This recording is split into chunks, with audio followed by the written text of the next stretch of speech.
तो और अभी भी आज जो मार्केट ओपन हुआ वो उसका कैंडल अभी आपके सामने नहीं है। मैं एक एक करके आपके सामने लाऊंगा और जिस तरह आप इसको ट्रेड कर सकते थे उसको एक्सप्लेन करते हुए जाऊंगा। फिर आप देखेंगे ये बहुत ही तेजी से नीचे आना शुरू करता है, लेकिन फिर भी आपको यहाँ पे कुछ नहीं करना होता है, यहाँ पे है। तो इसीलिए यहाँ पे कम से कम यहाँ पे 5-10 मिनट प्राइस रुकने के चांस ज्यादा है, इसीलिए आपको यहाँ पे निकल जाना ही अच्छा है। और फिर ऊपर गया, मतलब जैसे ही ये ऊपर गया तो आपका एसएल इस जगह पे ये हिट हो गया। उसके बाद आप देखोगे प्राइस धीरे धीरे फिर से ऊपर गया और वो हमारा जो स्ट्रॉन्ग रेजिस्टेंस एरिया था उसको भी क्रॉस करके ये क्लोज कर गया। ये क्लोज डेली का जो पिवोट पॉइंट होता है, यहाँ पे आप देखिएगा मैं पिवोट पॉइंट को भी लगा दिया है, इस पिवोट पॉइंट का नीचे आके ये क्लोज कर गया। तो यहाँ पे आपका सेलिंग सिग्नल जनरेट हो रहा है, उसको देख लेना है। जो बैंक निफ्टी का कंपोनेंट्स होता है जैसे HDFC bank, ICICI bank, SBI bank, Kotak bank, उसमें प्राइस एक्शन को देखना है।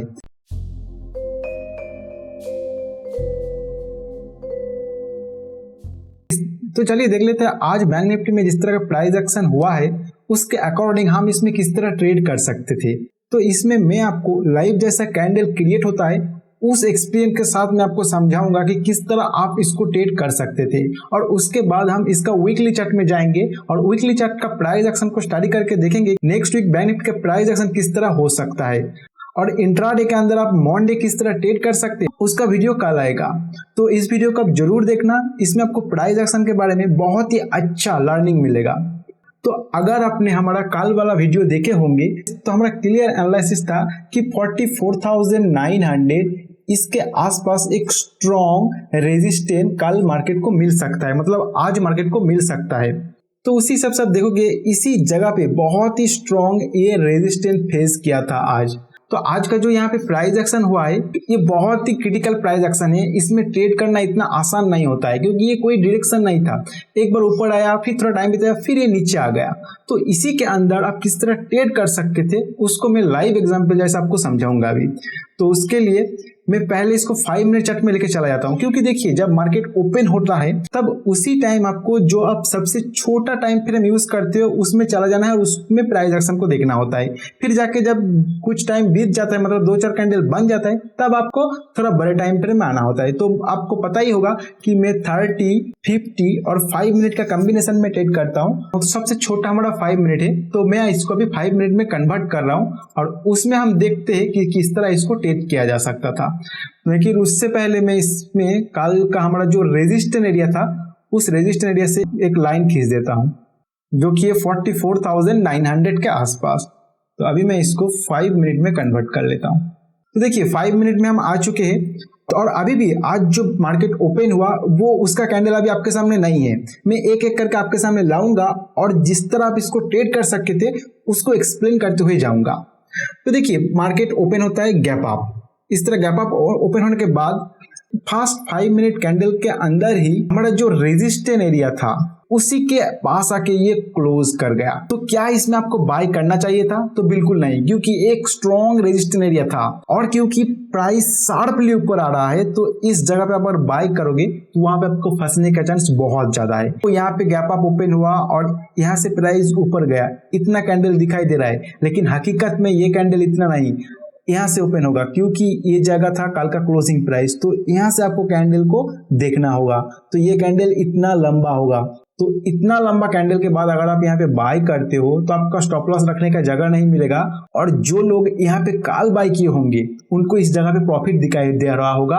और सेकेंड चीज, यहाँ पे एक स्ट्रॉन्ग रेजिस्टेंस एरिया है तो ये लोग कभी भी अपना प्रॉफिट बुक कर सकता है और इस रेजिस्टेंस से ये फिर से प्राइस नीचे जा सकता है। इसीलिए यहाँ पे आपको बाय नहीं करना चाहिए था, आपको और प्राइस एक्शन यहाँ पे देखना चाहिए था। फिर आप देखोगे एक शूटिंग स्टार जैसा कैंडल बन जाता है, तो क्या आपको यहाँ पे सेल भी करना चाहिए? नहीं करना चाहिए, क्योंकि यहाँ पे बाइंग प्रेशर आपको दिखाई दे रहा है। तो यहाँ पे थोड़ा प्राइस एक्शन बनने दीजिए, मतलब सेलर को थोड़ा कंट्रोल में आने दीजिए, तब आप सोचेंगे कि यहाँ पे सेल किया जा सकता है या नहीं।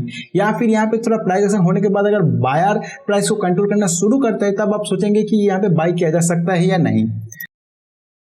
फिर आप देखेंगे ये बहुत ही तेजी से नीचे आना शुरू करता है, लेकिन फिर भी आपको यहाँ पे कुछ नहीं करना होता है। ऐसा सिचुएशन में जब मार्केट गैप अप ओपन होता है और प्राइस का कोई डायरेक्शन नहीं मिल पाता है, तो आपको सिर्फ और सिर्फ वहां पे देखना है प्राइस को, आपको कुछ नहीं करना है। जब करने का टाइम आएगा, मतलब प्राइस एक्शन को आपको देख के कुछ समझ में आने लगेगा, तब जाकर आपको कुछ करना होगा। फिर आप देखोगे शार्पली फिर से बायर ने ऊपर खींच लिया। ऐसा सिनेरियो में क्या करना होता है देखिएगा, यहाँ से आपको एक लाइन खींच देना है, क्योंकि ये नीचे आने की कोशिश किया सेलर ने, लेकिन बायर ने फिर से ऊपर खींच लिया, तो ये एक लो बनाया। तो उस लो से आपको एक लाइन खींच देना होगा। तो मैं यहाँ पे उस लो से एक लाइन खींच रहा हूँ, तो ये बन गया हमारा लो पॉइंट। और अभी जो 5 मिनट का कैंडल है ये ऊपर क्लोज कर गया, और क्योंकि 1 2 3 4 5 6 कैंडल हमारे सामने बन चुका है, तो अभी हम इसको 15 मिनट में कन्वर्ट कर लेंगे। और यहाँ पे जो बायर अपना कंट्रोल दिखाया और जो हमारा रेजिस्टेंस लाइन है उसके ऊपर जाके क्लोज कर दिया, उसको देखेंगे कि 15 मिनट में भी क्या कर रहा है। अगर वहां पे कंफर्मेशन मिल रहा है तो यहाँ पे डेफिनेटली बाय किया जा सकता था यहाँ पे डेफिनेटली, लेकिन 15 मिनट में हमें कंफर्मेशन मिलना चाहिए, तब जाके हम कुछ करेंगे। तो मैं इसको 15 मिनट में कन्वर्ट कर लेता हूँ। देखिए 15 मिनट में आने के बाद जो 5 मिनट में हमें दिखा रहा था कि इसके ऊपर आ चुका था, तो वो कैंडल 5 मिनट में था। उसके बाद और एक 5 मिनट का कैंडल बन गया, और ये 15 मिनट का जो कैंडल है वो फिर से इस जगह पर क्लोज कर गया। तो ये कैंडल क्लोज होने के बाद क्या आपको लग रहा है बाई साइड ट्रेड किया जा सकता है? बिल्कुल नहीं, क्योंकि ये एक इंडिसीजन टाइप का कैंडल अभी बन चुका है आपके सामने। तो यहाँ पे क्या करना चाहिए? आपको वेट करना चाहिए। अभी देखिए ये आपके सामने एक स्ट्रॉन्ग रेजिस्टेंस एरिया है, और फिलहाल के लिए ये एक सपोर्ट एरिया भी बन चुका है। तो ये स्ट्रॉन्ग रेजिस्टेंस के आसपास आके प्राइस अभी बहुत ज्यादा सेलिंग प्रेशर आ रहा है और यहाँ से बाइंग प्रेशर आ रहा है। तो कल वाला वीडियो में हमने सब आपको क्लियरली बताया था कि यहाँ से अगर प्राइस एक बार भी रेजिस्टेंस प्रेस करके नीचे जाने का कोई सिग्नल आपको दे रहा है, तो यहाँ तक का टारगेट आप ले सकते हो। तो यहाँ तक का टारगेट लेने के लिए यहाँ पे अभी प्राइस एक्शन फाइट कर रहा है, और 15-15 मिनट में आप अगर कंफर्मेशन यहाँ पे लेने जाओगे तो हो सकता है 15 मिनट का कैंडल बहुत नीचे आकर आपको सिग्नल दे। तो क्योंकि आपका जो टारगेट नीचे साइड है वो छोटा है, तो इसीलिए आपको फिर से 5 मिनट में जाना है, वहां पे प्राइस एक्शन को देखना है। अगर आपको बाई साइड फिर से कोई सिग्नल देता है, तो वहां पे सिग्नल मिलने के बाद फिर आपको दोबारा इस 15 मिनट में आना होगा, और वहां पे कंफर्मेशन लेने के बाद ही अपसाइड ट्रेड करना होगा। क्योंकि अपसाइड के लिए आपके पास जो टारगेट लेवल है वो लंबा है, लेकिन डाउन साइड के लिए जो टारगेट लेवल आपके सामने आ रहा है, आप देखोगे वो बहुत ही छोटा है। क्योंकि यहाँ पे आपको अगर सिग्नल मिल रहा है तो और यहाँ का टारगेट है तो बहुत ही छोटा है, तो 15 मिनट में आप इस छोटे टारगेट के लिए ट्रेड नहीं कर सकते हो, तो आपको और छोटा टाइम फ्रेम में जाना होगा। तो मैं फिर से इसको 5 मिनट में कन्वर्ट कर लेता हूँ। तो देखिए 5 मिनट में जो प्राइस एक्शन हो रहा है उसको फिर से देख लेते। तो देखिए धीरे धीरे ये नीचे आ रहा है। फिर उसके बाद आप देखोगे हमारा जो ये प्राइस एक्शन था, यहाँ पे ये लो बना के ऊपर गया था, उस लो को एक स्ट्रॉन्ग बेयरिश कैंडल बना के ये क्लोज कर गया। तो इस हिसाब से हम छोटे टारगेट के लिए, मतलब बहुत ही कम पॉइंट के लिए यहाँ पे पुट बाय कर सकते हैं अगर आप ऑप्शन बाय करते हो, या फिर अगर आप ऑप्शन सेलर हो तो आप यहाँ पे कॉल को सेल भी कर सकते हो, या फिर आप ऑप्शन ट्रेडिंग नहीं करते हो तो आप यहाँ पे जो फ्यूचर है उसको भी सेल कर सकते हो। आपको जैसे ही सेल का जनरेट हुआ तो आपको एक टारगेट भी रख देना होगा। तो उस टारगेट के लिए आपको इस प्राइस एक्शन को देखना होगा। यहाँ पे प्राइस एक्शन को आप देखिए कि इस जगह से प्राइस नीचे आया था, मतलब ये ब्रेक डाउन हुआ था, नीचे आया था, लो बनाया, फिर ऊपर गया, उस लो को ये ब्रेक करने की कोशिश कर रहा था, अभी गैप अप ओपन हो गया। तो इसी हिसाब से आपको इस लो से एक ट्रेंड लाइन इस तरह का खींच लेना है जो आपका टारगेट होगा। तो मैं वहां से एक ट्रेंड लाइन लगा देता हूं। तो यहाँ पे मैं ट्रेंड लाइन लगा दिया। ये पूरा एग्जैक्ट पॉइंट नहीं है, इसका थोड़ा ऊपर नीचे हो सकता है, उसी हिसाब से आपको एडजस्ट करना होगा। और क्योंकि यहाँ पे आप देखिए ये चीज बहुत ही ध्यान से समझिए, आप यहाँ पे बहुत ही शॉर्ट प्रॉफिट के लिए ट्रेड कर रहे हो, और जो आपका टाइम फ्रेम है वो भी बहुत ही शॉर्ट है, 5 मिनट में आप आ चुके हो, और यहाँ पे आपको सिग्नल मिल भी गया और आप ट्रेड में एंट्री कर भी लिया। इसके बाद आपको क्या करना है, ये जो टाइम फ्रेम है 5 मिनट, इसको और थोड़ा छोटा कर देना है, मतलब वहां पे जाकर आपको ट्रेड को मैनेज करना होगा। तो 5 मिनट में आप ले चुके हो, अभी आप 1 मिनट में चला जाइए और वहां पे ट्रेड को मैनेज करने की कोशिश कीजिए। तो मैं इसको 1 मिनट में कन्वर्ट कर लेता हूँ और वहां पे आपको दिखाता हूँ। तो देखिए ये 1 मिनट में मैं आ चुका हूँ, और उसके बाद किस तरह हुआ था वो देख लेते हैं, और किस तरह हम इसमें मैनेज कर सकते हैं उसको देख लेते हैं। देखिए उसके बाद एक बुलिश कैंडल बन जाता है, लेकिन हमें निकलना नहीं है, क्योंकि यहाँ पे हमारा एंट्री हुआ और हमारा जो स्टॉप लॉस होगा वो ऑब्वियसली इसके थोड़ा ऊपर ही होगा।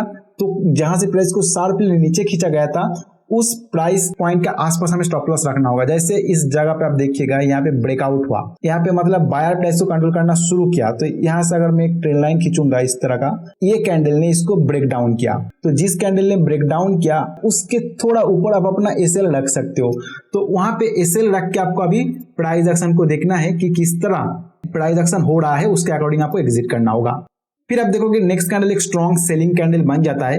तो जैसे ही यहाँ पे ध्यान में रखिएगा, जैसे ही आपके डायरेक्शन में इतना शॉर्ट टाइम फ्रेम के अंदर एक लंबा कैंडल बन जाता है, तो अपना जो एसएल है उसको ट्रेल कर लीजिए। जैसे ये एक लंबा कैंडल बन गया तो एसएल इसके थोड़ा ऊपर आ जाएगा। अगर ये और भी ज्यादा लंबा होता तो 50% के ऊपर ही आ जाता, लेकिन उतना लंबा नहीं है तो एसएल आपका यहाँ पे आ जाएगा। फिर हम देखते हैं कि किस तरह प्राइस एक्शन हुआ है। फिर आप देखोगे एक कैंडल बनाया जिसमें लास्ट में बाइंग प्रेशर आया हुआ है। तो ऐसा सिनेरियो में आपको क्या करना है, नेक्स्ट और एक कैंडल देखना है। अगर नेक्स्ट कैंडल ये जो कैंडल बनाया इसके ऊपर जाके क्लोज कर गया तो आपको यहाँ पे निकल जाना है। तो देख लेते क्या हुआ था। देखते नेक्स्ट कैंडल उसके ऊपर नहीं गया, वो नीचे ही रह गया।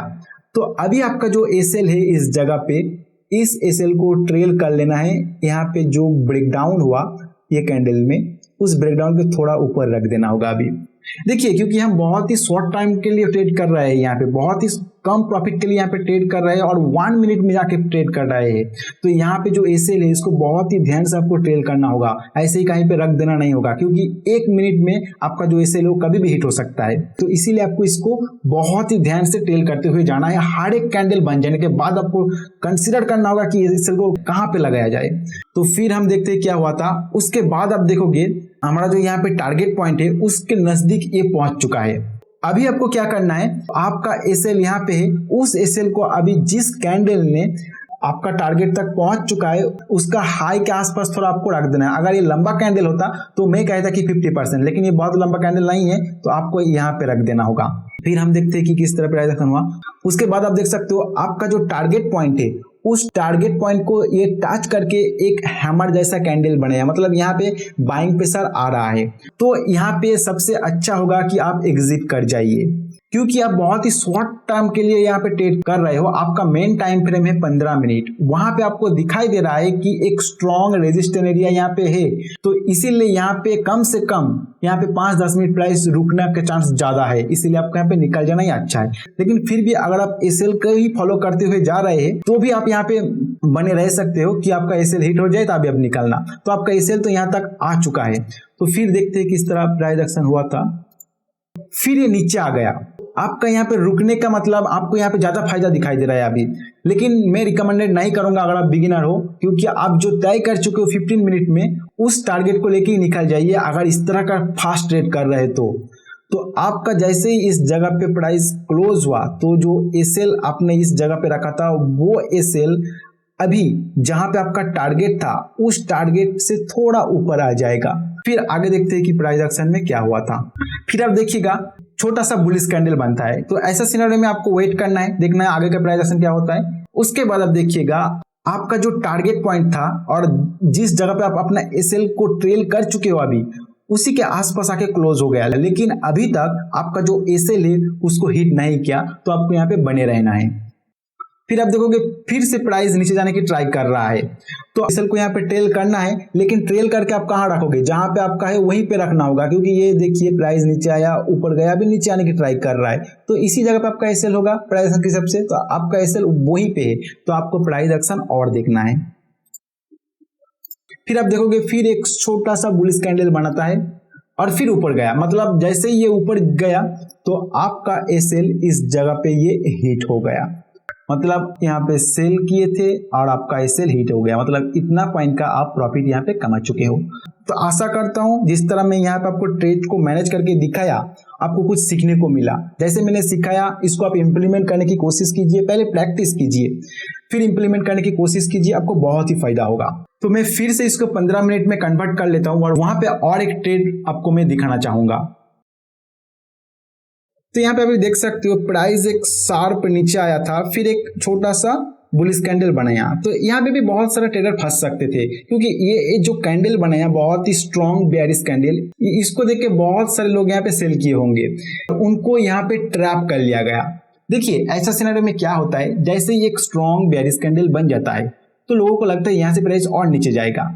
उस सिनेरियो में क्या करते हैं बड़े ट्रेडर, यहाँ पे एक ट्रैप क्रिएट कर देता है, मतलब एक यहाँ पे आपको सेलिंग सिग्नल दे देता है 5 मिनट के अंदर, क्योंकि ये बड़ा टाइम फ्रेम, यहाँ पे बड़ा कैंडल बन चुका है, इसको देख के लोग छोटे टाइम फ्रेम में जाकर ट्रेड करेगा, तो छोटे टाइम फ्रेम में भी इसका नीचे ये क्लोज कर जाएगा और तुरंत इसको ऊपर खींच लिया जाएगा ताकि ये लोग ट्रैप हो सके। इस सब कैसे बच सकते हैं, उसके लिए आपको प्रीवियस प्राइस एक्शन देखना होगा। जैसे प्रीवियस प्राइस एक्शन में इस जगह से प्राइस को स्ट्रांगली गैप अप ओपन किया गया, मतलब ये एरिया अभी एक स्ट्रॉन्ग सपोर्ट एरिया, इस सपोर्ट एरिया में आके आपको सेलिंग सिग्नल मिल रहा है। ये सपोर्ट एरिया को ये क्रॉस नहीं किया 15 मिनट चार्ट में, तो आपको यहाँ पे कोई भी सेल डिसीजन नहीं लेना होगा, तो यहाँ पे आपको फंसने का चांस बहुत ज्यादा है। तो उसके बाद आगे का प्राइस एक्शन किस तरह होता है हम देखते हैं। उसके बाद आप देखोगे प्राइस धीरे धीरे फिर से ऊपर गया और वो हमारा जो स्ट्रॉन्ग रेजिस्टेंस एरिया था उसको भी क्रॉस करके ये क्लोज कर गया। तो अब कहोगे यहाँ पे जब ये क्रॉस करके क्लोज कर गया तो यहाँ पे बाइंग सिग्नल जनरेट होता है। हाँ, यहाँ पे बाइंग सिग्नल जनरेट होता है, लेकिन जिस तरह ये बाइंग सिग्नल जनरेट किया यहाँ पे ट्रेड नहीं करना चाहिए था। क्यों नहीं करना चाहिए? देखिए पहले इस जगह पे आया, इस रेजिस्टेंस को रिस्पेक्ट करके सेलर ने प्राइस को स्ट्रांगली नीचे खींच लिया, फिर बायर ने प्राइस को कंट्रोल करके जब प्राइस को ये ऊपर लेके आ रहा था, देखिएगा जितना स्पीड से सेलर ने प्राइस को खींचा उतना स्पीड से ऊपर नहीं ले जा पाया। और सेकेंड चीज आप देखिएगा, ऊपर ले जाने के बाद ये तुरंत आपको बाई सिग्नल दे दिया, मतलब ये जो बाई सिग्नल है ये बाई सिग्नल आपको फंसाने के लिए हो सकता है, इसका चांस ज्यादा है।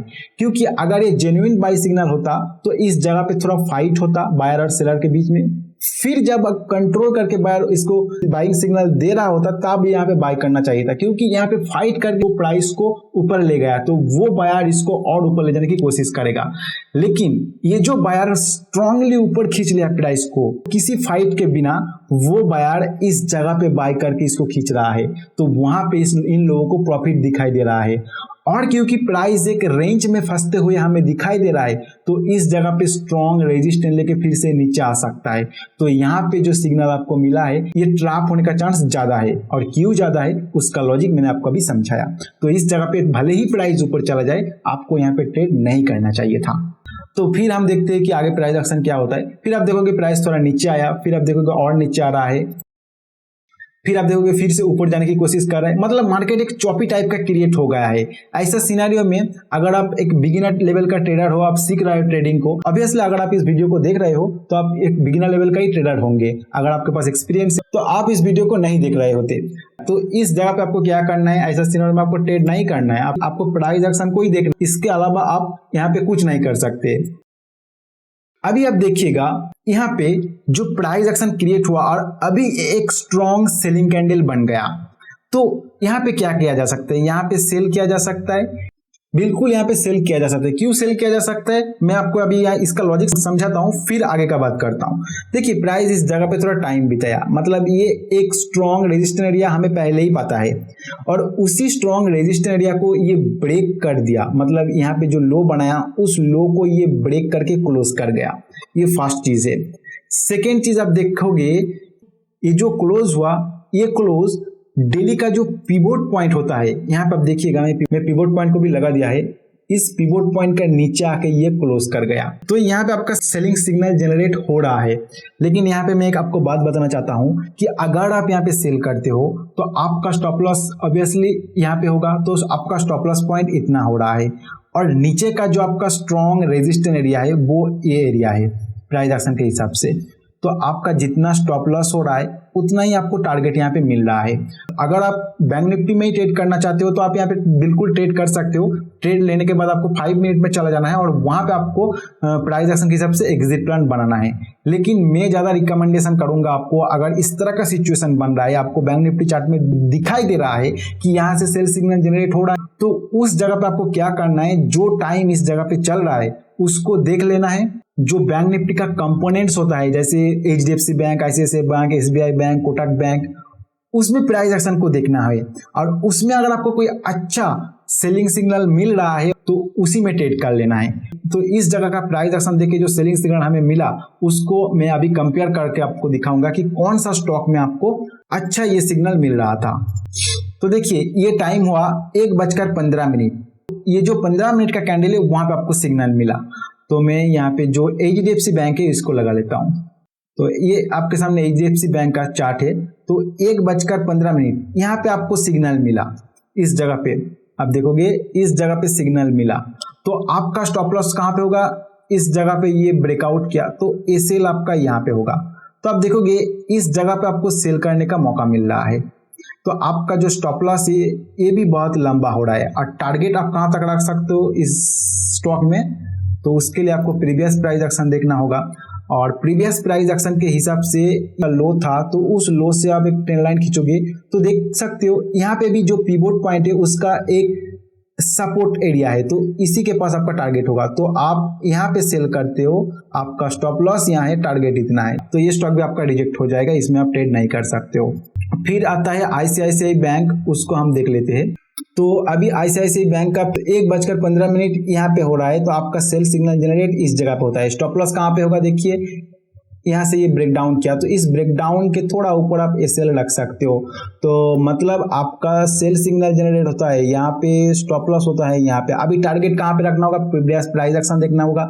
आज का जो डे लो है वो यहाँ पे है, और उसी लो के आसपास आप देखोगे पिवोट पॉइंट है, तो ये दोनों को मिला के आप थोड़ा पिवोट पॉइंट और जो डे लो है उसके बीच से आप अपना जो टारगेट है वो रख सकते हो। तो आप देखोगे ये हो गया आपका सेल सिग्नल, और ये हो गया आपका एसएल पॉइंट, और ये हो गया आपका टारगेट। जैसे ही आप यहाँ पे सेल कर देते हो, मतलब अगर आप ऑप्शन बाय करते हो तो पुट बाय करोगे, पुट बाय कर लेते हो, फिर आपको इसको 5 मिनट में कन्वर्ट कर लेना और वहां पे प्राइस एक्शन देख के आपका एडजस्ट करना होगा। तो आप देखोगे प्राइस उस एरिया में एक बार आया था, फिर यहाँ पे थोड़ा टाइम बिताया, तो इसी जगह पे आपको एग्जिट कर जाना है। यहाँ पे आपको वेट नहीं करना है, क्योंकि देखिए आप मेन चार्ट देख रहे हो बैंक निफ्टी का, वहां पे आपको सिग्नल मिला और उसके अकॉर्डिंग आप इस जगह पे आके सेल कर रहे हो।